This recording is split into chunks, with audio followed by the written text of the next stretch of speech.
Jesus morreu por mim. Como pode alguém me amar assim? Antes de nascer fui escolhido. Ele agora é o meu melhor amigo. Numa cruz Jesus morreu por mim. Como pode alguém me amar? Então deixa eu falar com você, continue seus olhos fechados. Nós vamos orar então. Quem quer aceitar vai orar junto comigo, tá bom? Então vocês que estão aceitando Jesus como Salvador, vocês vão orar junto comigo, amém? Então vamos orar. Pai, em nome de Jesus, eu te peço agora, que o Senhor me aceite como teu filho, como a tua ovelha, e eu aceito Jesus Cristo como meu Salvador, como meu Senhor, como dono da minha vida. E eu te dou meu coração. E eu te peço, muda a minha história, muda o meu nome e me ajuda a ser feliz.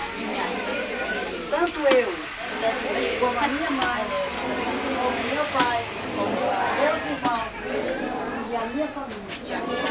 Me guarda, livre do mal. Me abençoe nesse dia, para que eu seja uma criança, um adulto feliz. Em nome de Jesus. Em nome de Jesus, amém. Amém.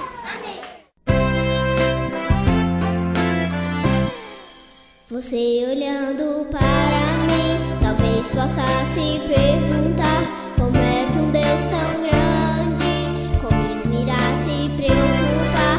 Mas Ele mesmo é quem diz que o reino dele todo é meu, e dos pequenos como eu, por isso é que canto assim.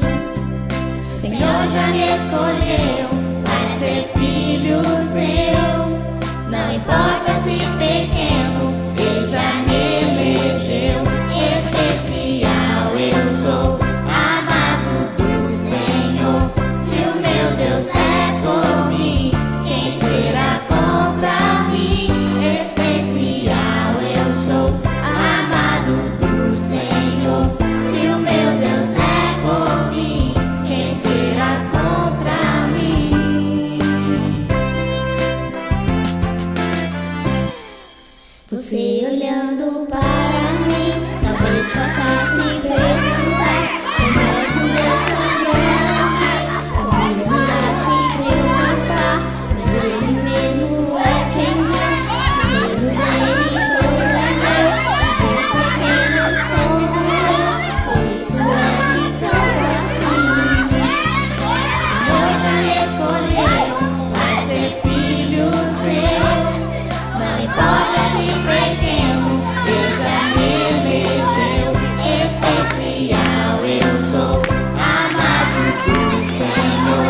Se o meu Deus é por mim, quem será contra mim? Especial eu sou, amado do Senhor.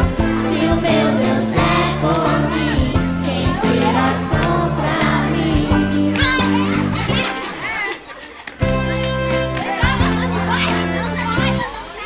Você olhando para mim, talvez possa se perguntar: como é que um Deus tão grande comigo irá se preocupar? Mas Ele mesmo é quem diz que o reino dele todo é meu, e dos pequenos como eu, por isso é que canto assim. O Senhor já me escolheu para ser filho seu.